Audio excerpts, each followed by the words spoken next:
नमस्कार। Competitive exams में percentage के सवाल अक्सर फंसा देते हैं, है ना?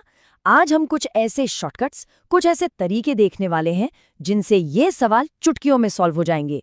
तो चलिए शुरू करते हैं। एग्जाम हॉल में बैठे हैं, घड़ी टिक टिक कर रही है और सामने आ जाता है परसेंटेज का सवाल, और बस स्पीड पर ब्रेक लग जाता है।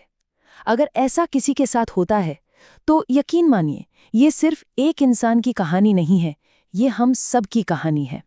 सवाल मुश्किल, टाइम एकदम लिमिटेड और प्रेशर तो पूछो ही मत। ऐसे में परसेंटेज कैलकुलेट करना अपने आप में एक बहुत बड़ा चैलेंज बन जाता है। हमें चाहिए एक ऐसा तरीका जो तेज तो हो ही, पर साथ में एक्यूरेट भी हो। तो इसका सल्यूशन क्या है? एक सीक्रेट वेपन है, एक ऐसा हथियार जो स्पीड को कई गुना, लिटरली कई गुना बढ़ा सकता है, और वो है फ्रैक्शन चार्ट। अगर परसेंटेज शॉर्टकट्स पर मास्टरी करनी है ना, तो ये पहला और सबसे इम्पॉर्टेंट स्टेप है। इस चार्ट को बस याद कर लेना है। जैसे 50% मतलब आधा, यानी 1/2, 25% मतलब 1/4 यानी 1/4, 16.66% थोड़ा ट्रिकी है, पर यह होता है 1/6। बस ये याद हो गया तो लंबी लंबी कैलकुलेशन से हमेशा के लिए छुटकारा मिल जाएगा। अच्छा, अब एक और बहुत इंपॉर्टेंट कॉन्सेप्ट समझते हैं, सक्सेसिव परसेंटेज चेंज। ये कब काम आता है? मान लीजिए किसी चीज का प्राइस पहले बढ़ा फिर घट गया, तो नेट चेंज कितना हुआ? ऐसे केसेस के लिए ये सिंपल सा फॉर्मूला है, A + B + AB/100%। इससे नेट इफेक्ट फटाफट निकल आता है। तो थ्योरी तो हो गई, अब इस नॉलेज को एक्शन में लाते हैं। देखते हैं कि जो कॉमन प्रॉब्लम्स एग्जाम्स में आती हैं, उन्हें हम कितनी तेजी से सॉल्व कर सकते हैं। जरा इस एग्जाम्पल को देखिए। सवाल है, ए की इनकम बी से 60% कम है। अब ट्रेडिशनल मेथड से जाएंगे तो बहुत टाइम लगेगा, शॉर्टकट अपनाते हैं। फ्रैक्शन चार्ट याद है, 60% होता है 3/5। तो अगर हम बी की इनकम मान लें 5 यूनिट, तो ए की इनकम उससे 3 यूनिट कम होगी, मतलब 2 यूनिट। तो रेशियो क्या बना? 2:5। अब सवाल उल्टा है, बी की इनकम ए से कितनी ज्यादा है? बी ए से 3 यूनिट ज्यादा है, राइट? और ए की इनकम है 2। तो परसेंटेज में ये हुआ 3/2 × 100, यानी 150%। देखा कितना सिंपल हो गया? ये वाला शॉर्टकट तो उन सवालों के लिए मैजिक है जहां एक्सपेंडिचर मतलब खर्च कांस्टेंट रहता है। देखिए, प्राइस को कंजम्पशन से मल्टीप्लाई करते हैं तो एक्सपेंडिचर आता है। अगर एक्सपेंडिचर को सेम रखना है तो प्राइस और कंजम्पशन का रिश्ता उल्टा हो जाता है। मतलब अगर प्राइस बढ़ेगा तो कंजम्पशन घटानी पड़ेगी। जैसे मान लीजिए किसी चीज का प्राइस 20 से घटकर 13 हो गया, तो उसकी खपत कंजम्पशन ठीक उल्टी हो जाएगी, वो 13 से बढ़कर 20 हो जाएगी, ताकि खर्चा उतना ही रहे। Simple inverse relationship. और बस इसी शॉर्टकट को यूज करके कुछ ही सेकंड्स में हम करेक्ट आंसर तक पहुंच सकते हैं।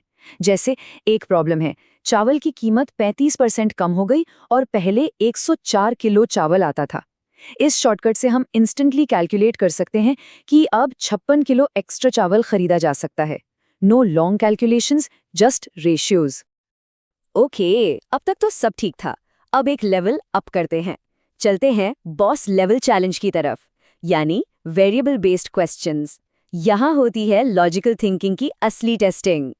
एक बात समझनी बहुत जरूरी है, आज के एग्जाम पैटर्न्स सिर्फ कैलकुलेशन स्पीड नहीं देख रहे, वो ये टेस्ट कर रहे हैं कि प्रॉब्लम को अप्रोच कैसे किया जाता है, सोचने का तरीका क्या है। अब ये सवाल देखिए, पहली नज़र में तो थोड़ा डरावना लग सकता है ना? X + 10%, 2.5 kg एक्सपेंडिचर, सब मिक्स है। लेकिन घबराने की बिल्कुल ज़रूरत नहीं है। आजकल के एग्जाम्स में ये बहुत कॉमन पैटर्न है और इसे सॉल्व करने का एक सॉलिड तरीका है। एक एक्सपर्ट की तरह सोचने का पहला स्टेप क्या होता है? सही सवाल पूछना। सीधा कैलकुलेशन में जंप करने से पहले एक मोमेंट रुककर खुद से पूछना चाहिए कि इस प्रॉब्लम का कोर रिलेशनशिप क्या है, मतलब कौन सी चीज़ किस पर डिपेंड कर रही है। तो ये रहा हमारा स्ट्रैटेजिक अप्रोच। सबसे पहले कोर रिलेशनशिप को पहचानो, जैसे यहाँ है प्राइस गुणा कंजम्पशन बराबर एक्सपेंडिचर। फिर वेरिएबल्स का यूज करके इक्वेशन सेट करो। कभी कभी ऑप्शंस से रिवर्स इंजीनियर करना भी काम आ जाता है। और सबसे ज़रूरी, इक्वेशन सॉल्व करने से पहले रेशियोज को जितना हो सके सिंप्लीफाई कर लो। इससे लाइफ बहुत आसान हो जाती है। तो आखिर में इन सभी लेसन्स को, सभी शॉर्टकट्स को मिलाकर एक विनिंग माइंडसेट तैयार करते हैं जो सक्सेस के लिए बहुत जरूरी है। ये हैं वो कोर प्रिंसिपल्स जो टॉपर्स को बाकियों से अलग करते हैं। सबसे पहले फ्रैक्शन चार्ट पर मास्टर करो, वो स्पीड का टूल है। दूसरा, नंबर्स में नहीं रेशियोज में सोचो। तीसरा, सिर्फ वेरिएबल्स को मत देखो, उसके पीछे का पैटर्न देखो। और चौथा, कैलकुलेट करने से पहले प्रॉब्लम को डाइसेक्ट करो, उसे समझो। ये सिर्फ सवाल सॉल्व करने के बारे में नहीं है, ये प्रॉब्लम को एक अलग ही नजरिए से देखने के बारे में है। तो अगली बार जब प्रैक्टिस के लिए बैठें तो खुद से ये सवाल जरूर पूछना, क्या सिर्फ फॉर्मूले रटे जा रहे हैं या प्रॉब्लम सॉल्विंग की असली इंट्यूशन बिल्ड हो रही है?